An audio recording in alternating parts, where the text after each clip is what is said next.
Both Red Dead Redemption and Red Dead Redemption 2 heavily utilize visual storytelling as a way to communicate ideas and themes to the audience. Clothing is one of my favorite visual metaphors in both games, as it tells us a lot about the transformation and character arcs of each character, as well as their traits and beliefs. Today we're going to be exploring pieces of clothing belonging to Arthur Morgan and John Marston. The idea for this video originated from my response to a video by fellow Red Dead content creator Pinky on the topic of John wearing Arthur's hat. Although I commented on this video a while ago, I feel there is more to explore on this topic, hence my making of this video.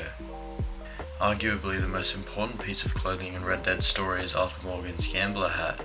Arthur's signature hat provides great thematic significance in relation to both Arthur and John, the two protagonists of Red Dead 2. The key theme that can be associated with Arthur's hat is their past.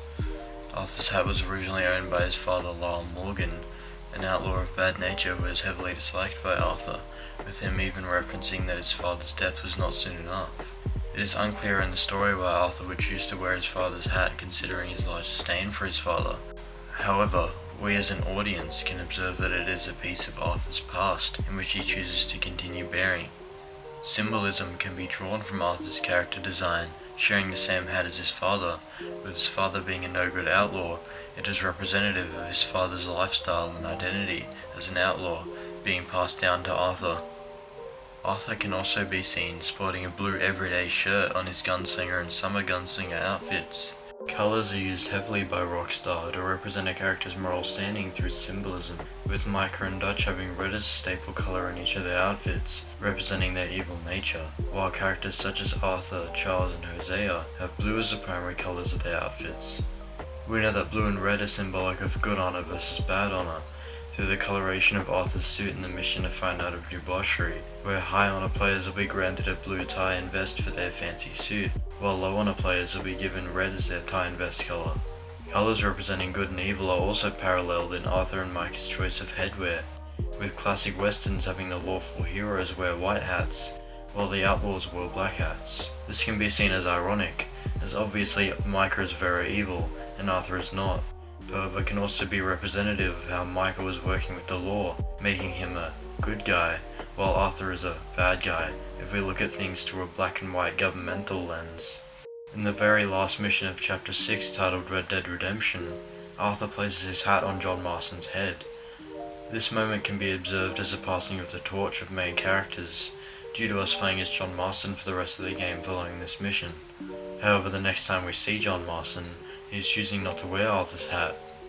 At this point in the story, John is attempting to turn a new leaf in an attempt to have a new life for his family, leaving his days as an outlaw gunslinger behind him. John's conflict during the epilogue is him wrestling with his nature as an outlaw, and his desire to build something new for Abigail and Jack.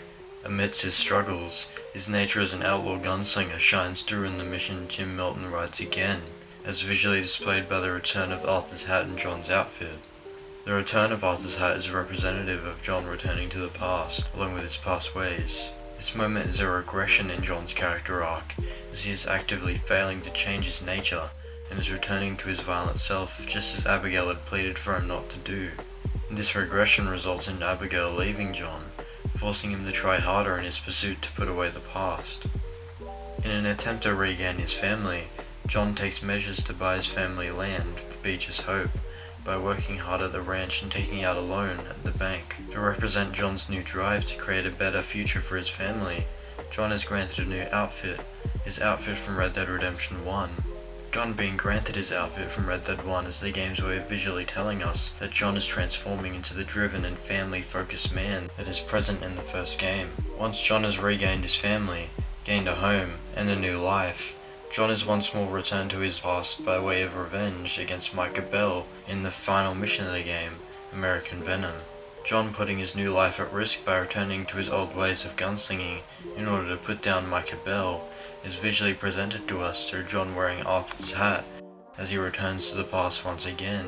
Killing Micah and returning to his past leads the Pinkertons into finding Micah's corpse and tracking down John, showing how John's refusal to let go of the past doomed his future. John's rancher outfit represents the final stage of his character arc, as this is the outfit that John wears when he is believed to have accomplished his goals for his family.